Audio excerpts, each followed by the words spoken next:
Welcome to Adeptus On-Air, the show where we examine how individuals and companies make decisions that drive their business and personal success. Each week we connect with notable professionals who pull back the curtain on the industries that Adeptus has been on the cutting edge of for the last 30 years, including music, sports, and entertainment, as well as new emerging markets.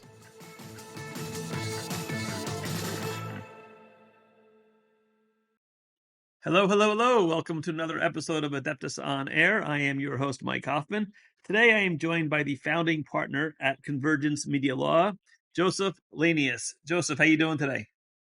I'm all right, Mike. Pleasure to be here. Thanks for having me on, and look forward to the conversation for sure. No, it's you have quite the exciting life. Let me just give a little background here.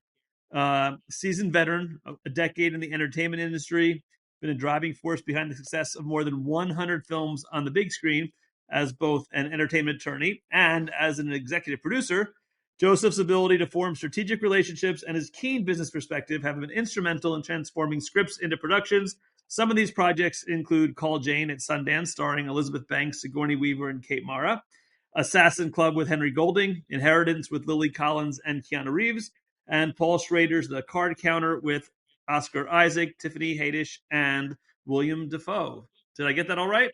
Yeah, pretty spot on. Actually, take it back. So, Inheritance was Lily Collins and Simon Pegg, but I actually did another one, To the Bone, that also got into Sundance. That was with the Lily Collins, Keanu Reeves.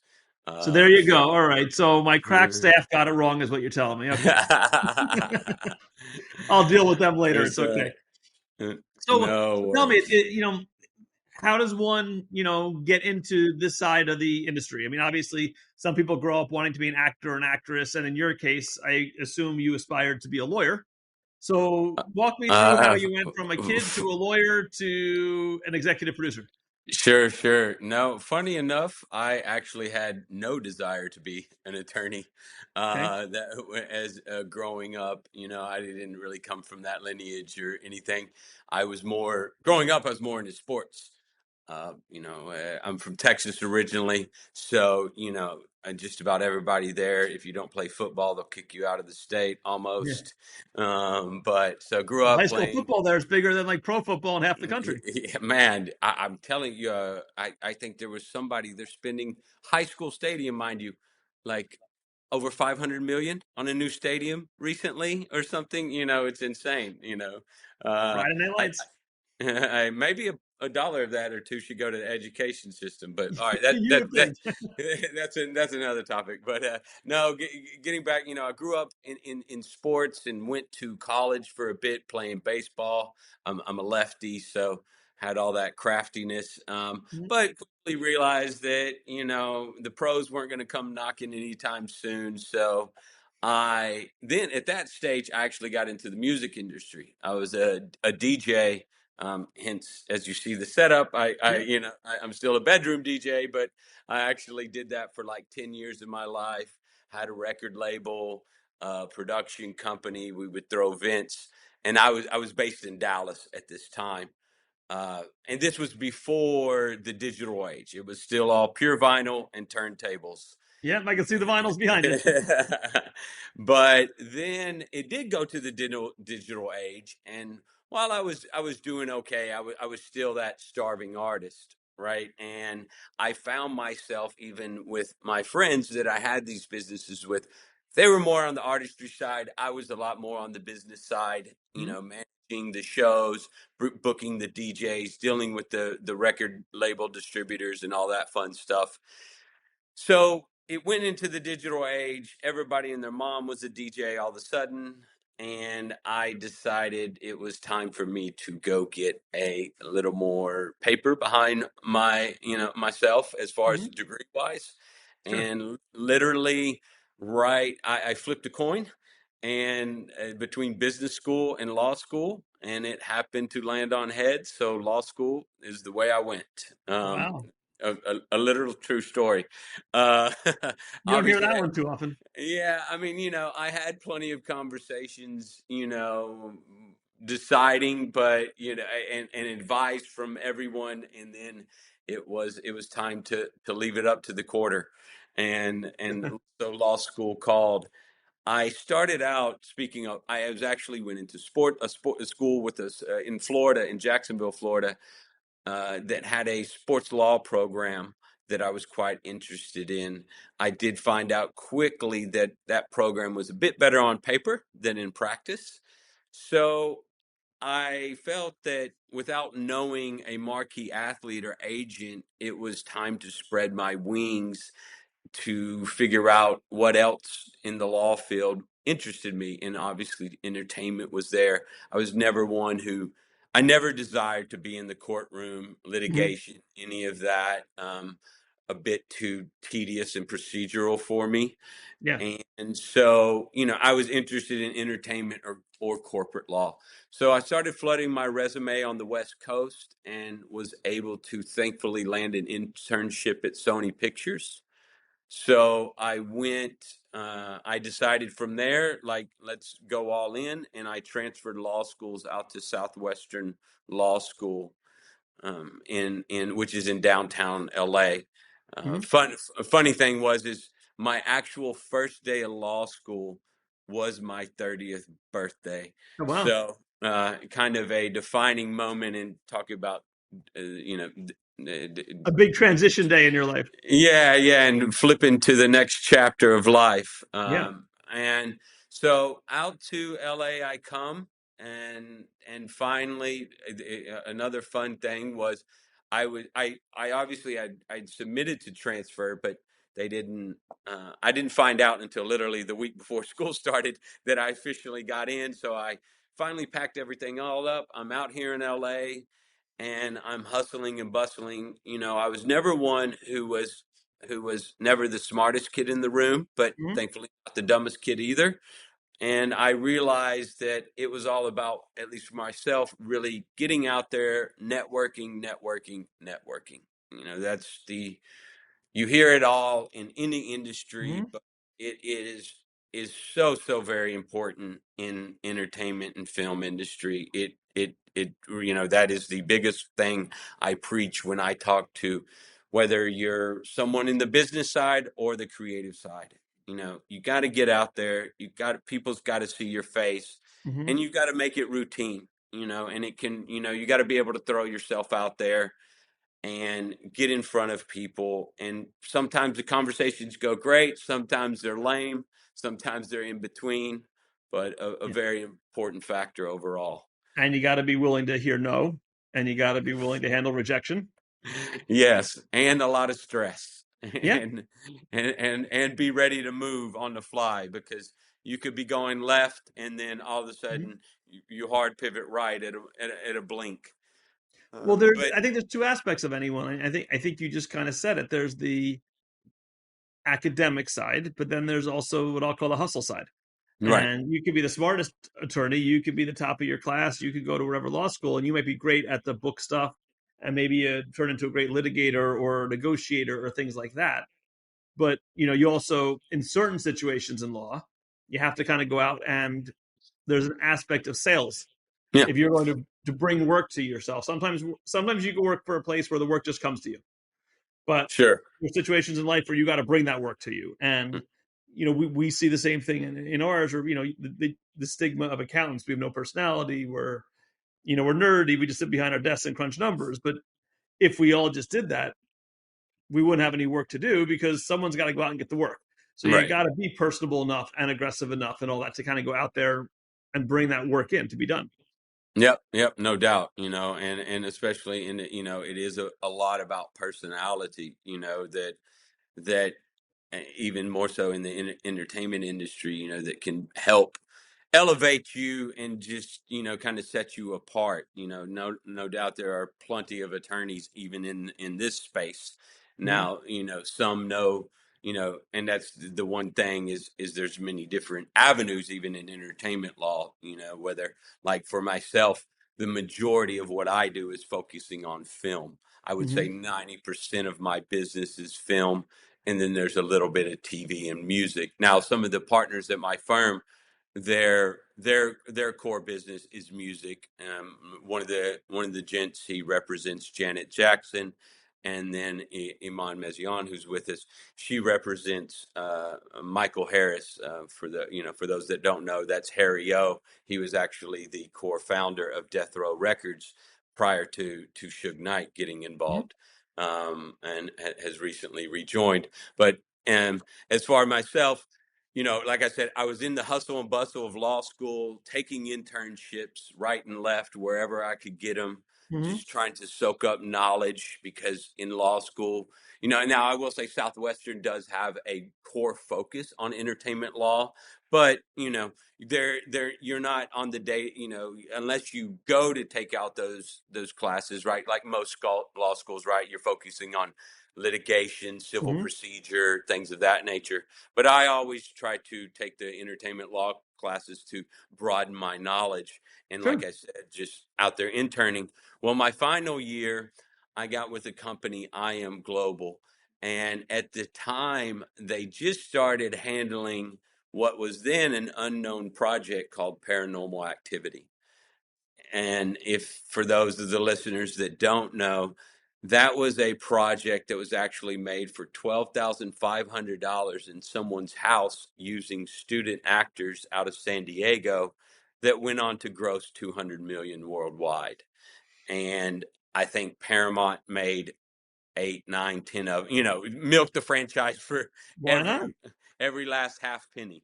So exactly, why not? The first one was definitely a phenomenon, and went on to like I said, be quite a profitable franchise. Yeah. When you The have a funny cost that low, it's hard not to make money on it. right. That the funny thing about it is the film itself had actually kind of gone around on the circuit, and it was passed by all the distributors and people that involved that could elevate it. So I Am Global and the filmmakers actually did a college tour with it, and they put cameras in the audience, and all the kids were freaking out, Right, they right? were And loving they it. yeah. And then they also started an internet campaign that said, "Oh, is this real or is this fake?" As Right. far as the footage, kind of Blair Witch, took on that Blair That was the Witch-esque. one I was thinking about. I was trying to figure out the other name of that movie that was in a similar situation, the Blair Witch Projects. Exactly. So they kind of stole that a little bit. And mind you, this was in 08, 09. And it got like around 2 million impressions hit, right? And this was before anybody really knew what likes and impressions, and they were starting to pay attention, but it wasn't as big of a factor as we see it is today in marketing and all.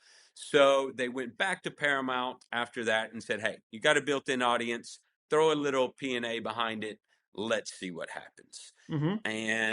And obviously it exploded from there, and thankfully the company got from a private investor that came in and dropped 100 million in it to help them start producing more films. And then I was brought in as a full-time employee instead of an intern, so I can credit Paranormal Activity to helping launch my career. Well, it's funny how you say it that way. Was it really Paranormal Activity? I like that. I So, like that.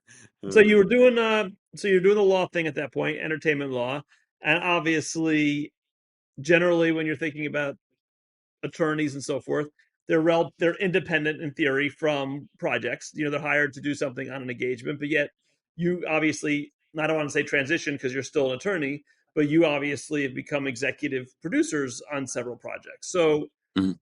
talk to me about how that entire process began for you.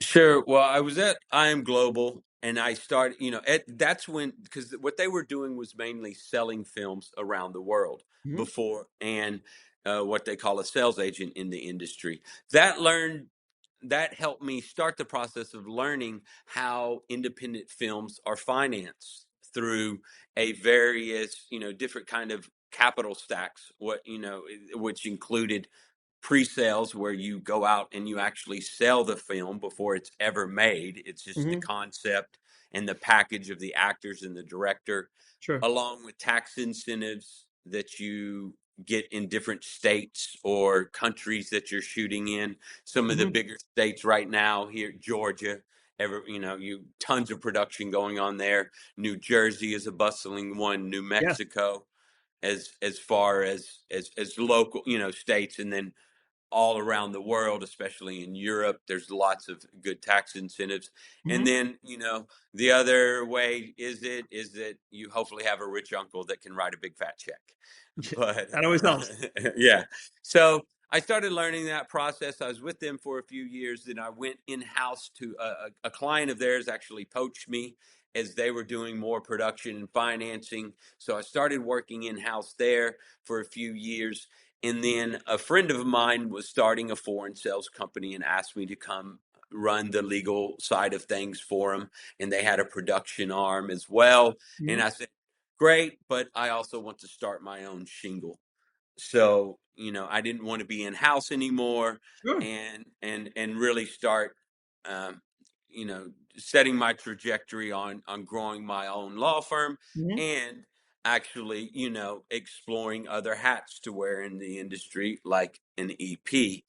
I was with this, that company was my big fish client at the time, so they ate up a lot of my attention. But at the same time, I was working out there, networking still, going to the different film festivals, whether it be Cannes, Berlin, which I just returned to from TIFF, AFM, Sundance, right? Always being out there, meeting people, going on a regular basis so people see my face. That's a big aspect in this industry that people, sometimes don't realize. Look, you may not be doing a whole lot, but the more people see your face at these regular Yeah. festivals and events, they start getting intrigued. Well, this gal's always here.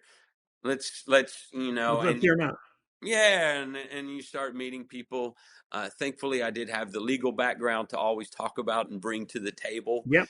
And from there, my network was growing and expanding. I was understanding more and more every day of how these films get financed, and as well as making some of my own contacts that were interested in investing and financing in films. So it just kind of went from, and then I could always bring the attorney knowledge that would Yep. help, So you had the value added you were giving right away. Exactly. And, from there, like I said, I was just meeting more people that were interested in learning in more about how the films are financed, getting more creative, because it's obviously a very challenging to get an independent film finance.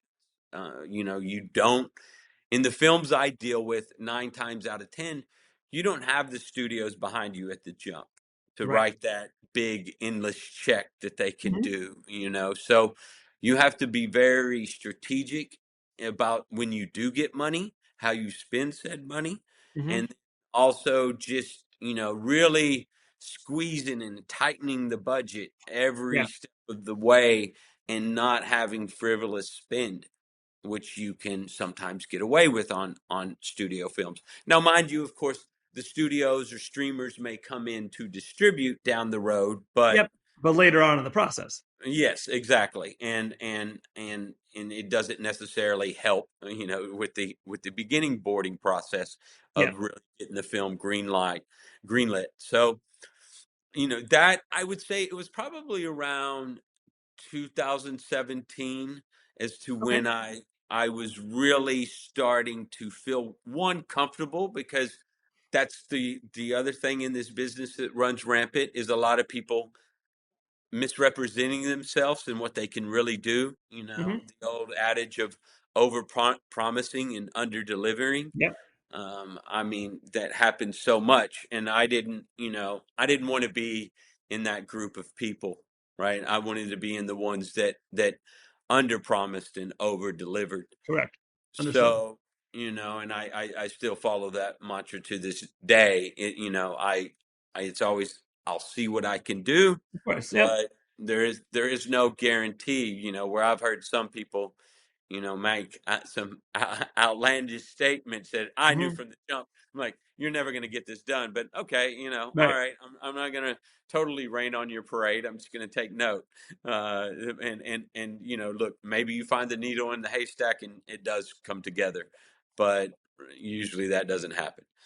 Uh, So for people who don't know, just give a brief explanation of what actually an executive producer's role is on a sure. film. And then while you're doing that, also contrast because there's a difference between a producer Right. and an executive producer. And there's a significant difference there, I think.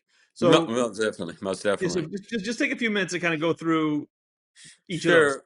I guess to start with the executive producer, right? Now, obviously it is kind of a broad concept of what that Hmm. means. Where it really core focuses on you're someone who helps bring financing to a project and helps with the overall strategy of financing the project. Hmm. So that could be a combination of equity, which cold hard cash, or a lot of times films are also structured through debt, through loans, Hmm. whether that's through banks or private institutions, what I call lending facilities. Yep. And I would say that's kind of the primary core focus of executive producers. Now that can expand. Sometimes you see people getting executive producer credits because they help with sales and distribution. Hmm. Sometimes it's where someone helps bringing talent to the project, and to segue into more of the what they call capital P producer. Hmm. Now, a capital P producer will usually be in the development stage of the project. They go find the project. Hmm. Start, they work with the screenwriter to really develop and enhance it. So, with their expertise and knowledge, to give it more of a chance to hopefully get to that next level and be a go project. Now, I executive producers don't necessarily I don't get involved in the creativity as much. Right. And I was just going to say, there's your difference. The Mm, executive producers are really clearly behind the scenes doing super important stuff needed for the film. A producer has, to a certain degree, input on script, obviously, as you said, to kind of get it to a way that'll sell better. So they're more directly involved in the finished product, but that finished product never comes to fruition without right. the work of the executive producer. Very true.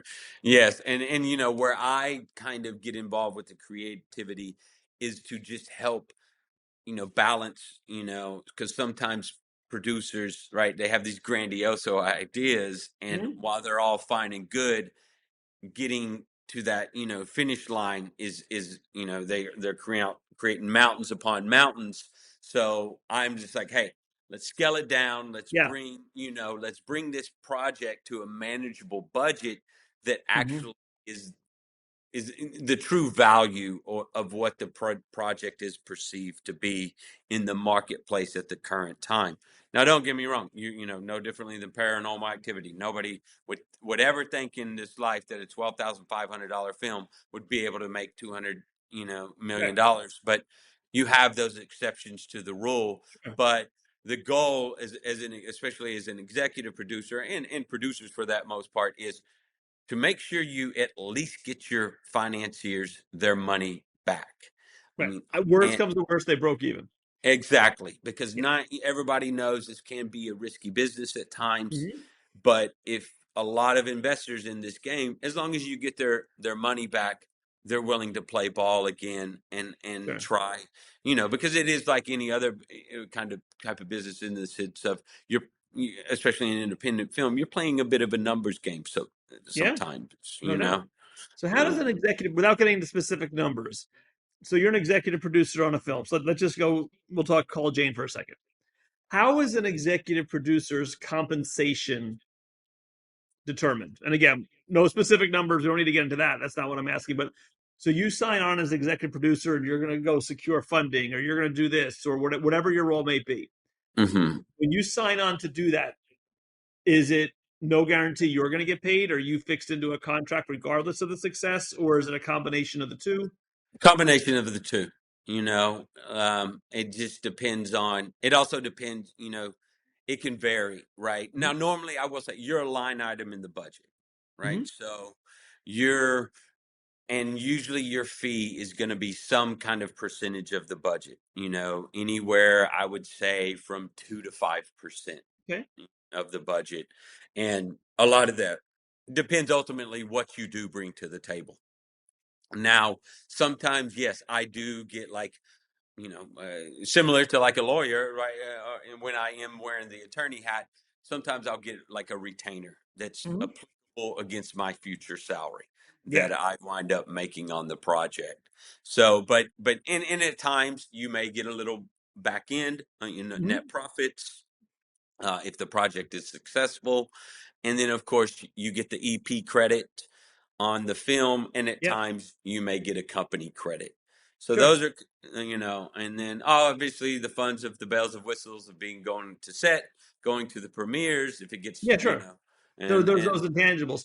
So is it right. fair to say the executive producer's risk is much less than an investor's risk? Definitely. Yeah, definitely. I mean, the investors have the real, they're the They're ones putting their forking money out out the there. dough. Yeah, they're putting, So, I mean, yeah, my risk is that I'm wait I'm You're wasting wasting time. time. Yeah, Yeah. and the project never comes to fruition for this and Mhm. that. You know. Right.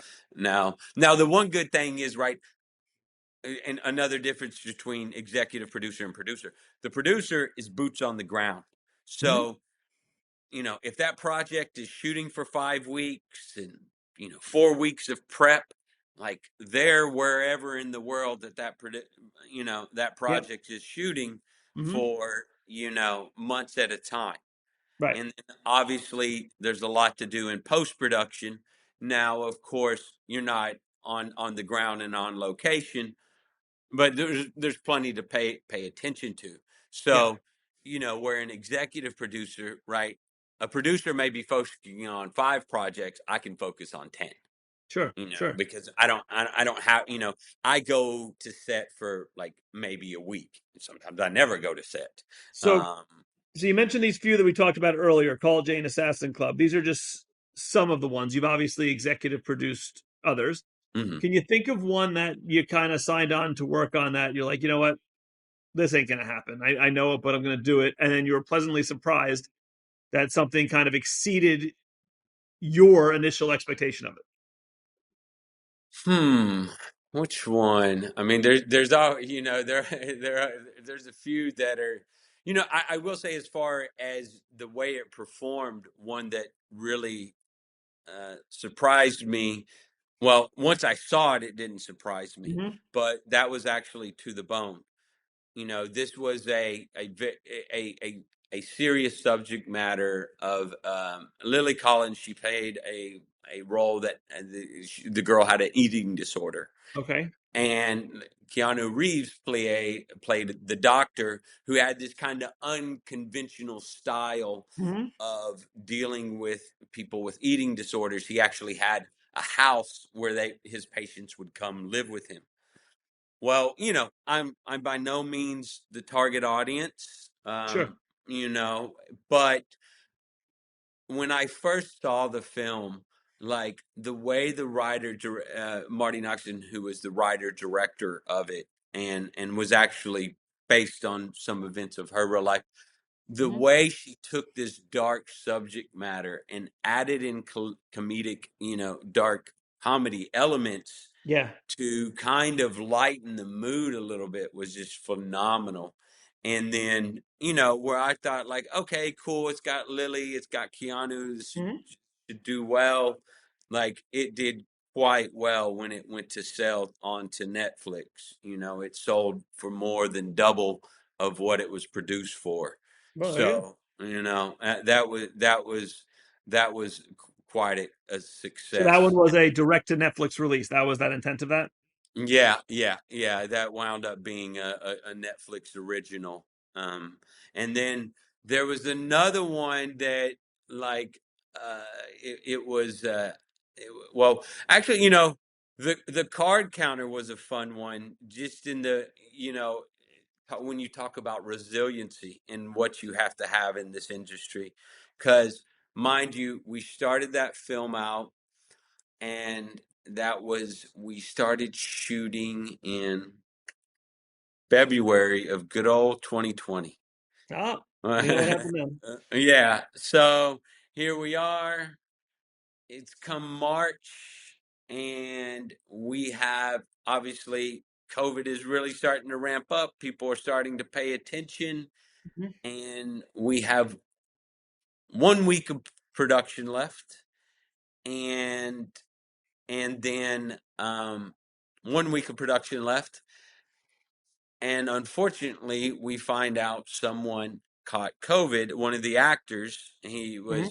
he was a smaller, more supporting role, but he flew in from New York, was on set, went back to Los Angeles, and then he actually, had like 104. It was a pretty bad case, right? Right. And at the time, everybody was still like, okay, is this how rampant what is COVID going to be? And it was definitely starting to ramp up in the numbers, and it'd be more of a concern, but we're like, oh man, 1 week left, 1 week left. But So close. then I had to put on my legal hat, and I said, hey, if we were contemplating, do we shut it down? Do we, Hmm. what do we do here? And I was like, look, we know this, this gentleman unfortunately caught COVID. If we don't disclose that to folks, and all of Yeah, a sudden we have some major outbreak on set, the liability is going to go through the roof. sure. So we made the proper decision to go ahead and can't, push, shut Mhm. down the film. Yep. Uh, Director was not too happy, but I would imagine that being that close to the finish line. Yeah. yeah, and Paul Schrader is a brilliant mind, but like a lot of creatives, has strong persistence and Mhm. drive. You have to Now, exactly, and what I will say is, 2 days later is when the government shut down even the came world. down and said no more large gatherings. Yep. So we would have been there regardless, and we caught a window. We were so lucky in July because we were shooting in Mississippi. Mhm. We were in July of 2020. We had that 1 week to go. We needed about 4 or 5 days of prep just to kind of get back into the groove. Yeah. And we caught a window where they opened the state, and literally it we started shooting, and then that Monday the governor of Mississippi came back in and said, okay, in next week we're going to start no more large gatherings again. So we would have, You got lucky. yeah, and then thankfully from there, Focus went on to release it. It went it and it's quite a great film. um Are there any projects that you contemplated, decided to step away from, and became very successful where you're, kicking yourself for it? I think, thankfully, Good. knock on wood. I don't think I've seen that yet. Now I guess there's been I'm trying to think of. I mean, there's been a few that I've been negotiating with Mhm. that that you know have slipped away from the people that I brought to the table, Yeah. that it went in a different direction and wound up being quite successful. But thankfully none that I've said pass that went through, that had me kicking myself a bit. So um are you very passionate about movies? I mean, are you a big movie buff? I wouldn't say I'm the biggest movie. I mean, I love, I'm obviously, I do love, I love going to the theater. Mhm. I have a 7-year-old. That's one of my favorite. We have movie night every Friday night, Mhm. we're cooking popcorn, and her favorite is making s'mores. Nice. So, I love going to the theater with her. I love when there's new animations, just because it gives me something new to watch with her. Um, Yeah.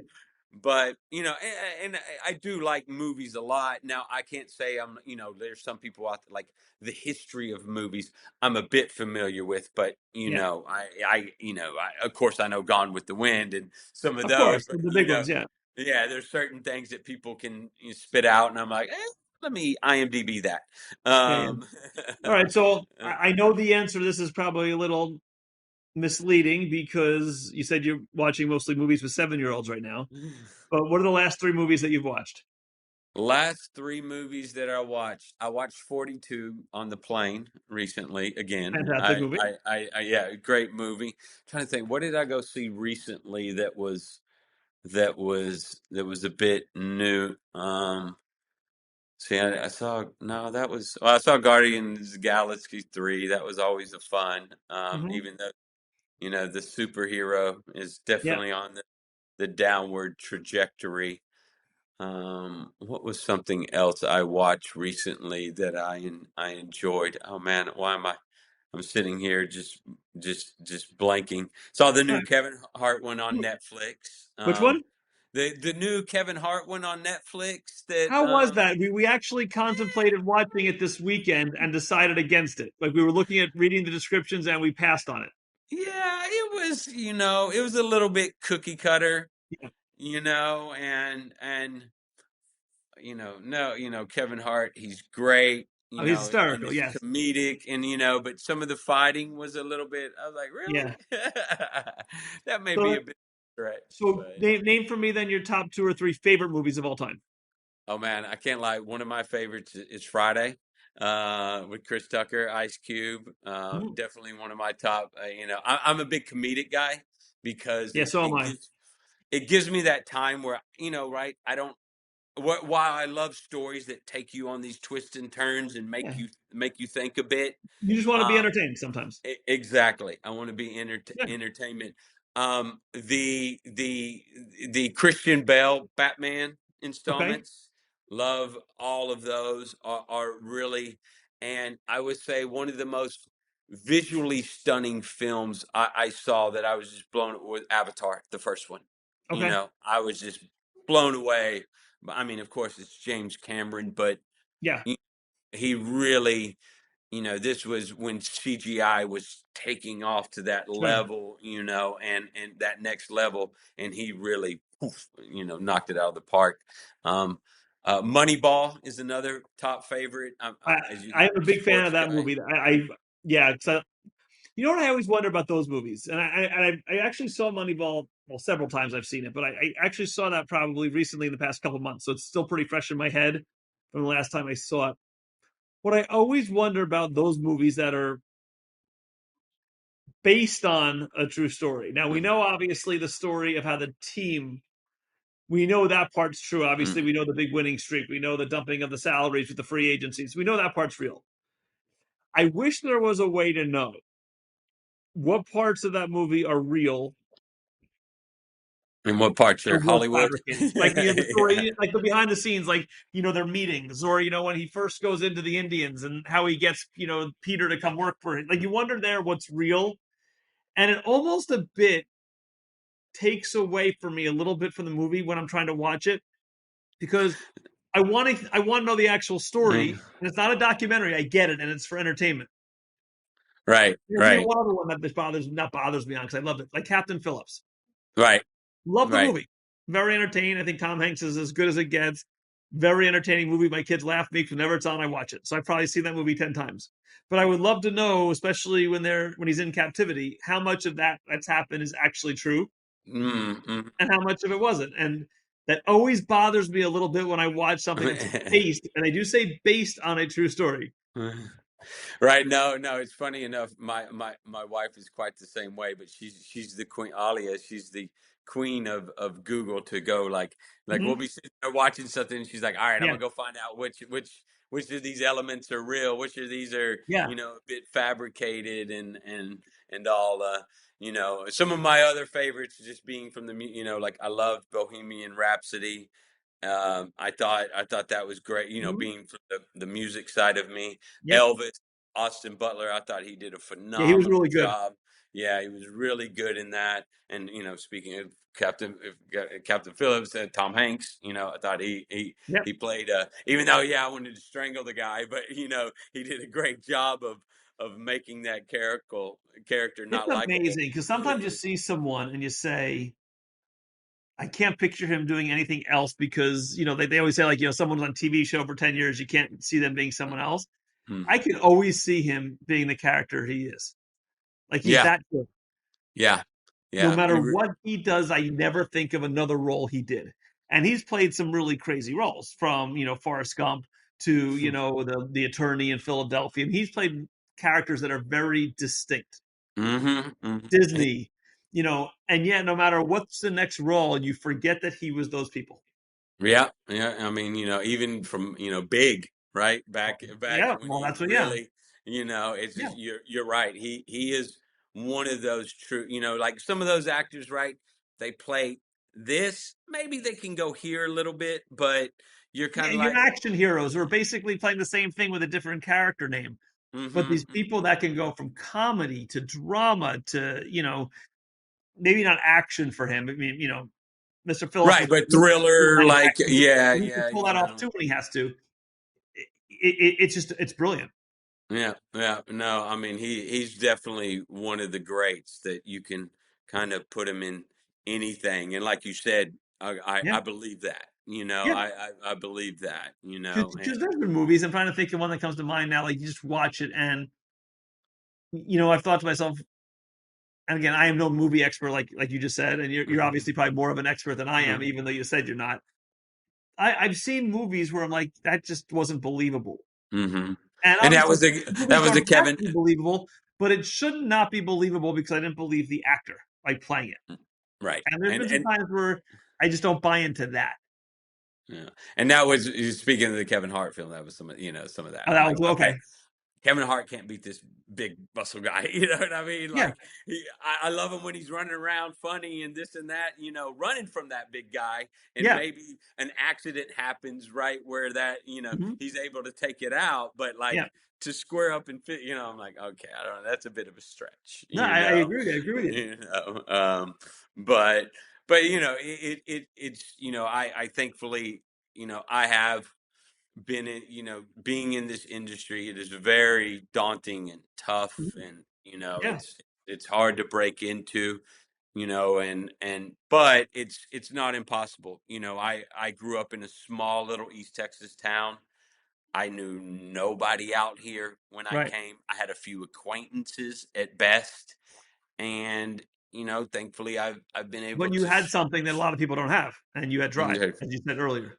Yep, and that's what it takes, Yeah. what you touched on. You're going to hear a lot of no's. You're going to fail like hmm any other business, but you just got to pick yourself up and keep going.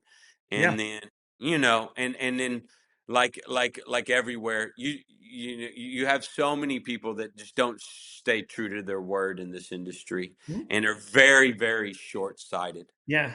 That's the one of my biggest complaints on deals in dealing with people. I've seen things fall apart for the silliest Sure. of I believe of it.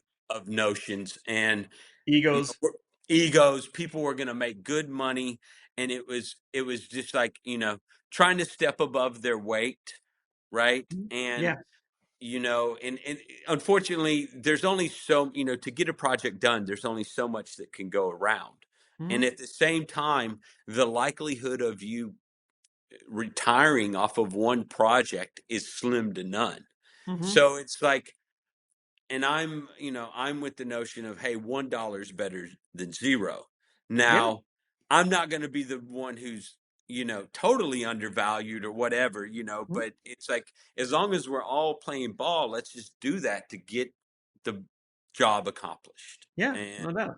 Oh, and we'll leave it at that. So, listen, I really appreciate your time talking to us. Really enjoyed it. Learned a lot, which, as I said to you beforehand, let's have a good conversation. Let's, gain some knowledge, have a good time, and I think we accomplished that. So, I really appreciate it. I wish you yeah. nothing but continued success in all your upcoming projects. And I have not seen all these movies that you were executive produced, so I am definitely going to go check some out over the next few weeks. And Very Just see what I cool. think. Very cool. Yeah, I got a couple more coming out. We got Boneyard coming out soon that has When Mel is that Gibson. coming out? Um, I don't think they've set a total release date yet, but I imagine it'll be sooner than later at this stage. So that'll Yeah, that have, one sounds interesting to me. That one, that's the yeah, one going right to Netflix. You said. right, yeah, yeah. I think so. I'm not sure where but it has Mel Gibson, 50 Cent, so it should be a fun one. And there's definitely some more there. We're in the middle of shooting one now that's going to be really cool with Chris Pine and Ben Foster, based on the Emperor Penguins. Oh, It's nice. shot, yeah, shooting in Antarctica, so that's going to be a fun one too. So keep your eye out on that one. Could be some award talk with that one. Hopefully, fingers Oh, wow. crossed. But Okay. Well, nothing still, but early good luck to stages. you We'll going see. forward. I appreciate it. All right, cheers. Thanks again. Thanks for listening, everybody. Thanks for listening to Adeptus On-Air. If you like this episode, please subscribe and leave a review. If you have a question related to this episode or have a request for what you would like to hear, please email us at marketing@adeptuscpas.com. You can also find us at adeptuscpas.com online or follow us at Adeptus on social media. The views and opinions by the podcast speakers and guests are solely their own and do not reflect the opinions of Adeptus. This podcast provides general information only and is not intended to constitute advice.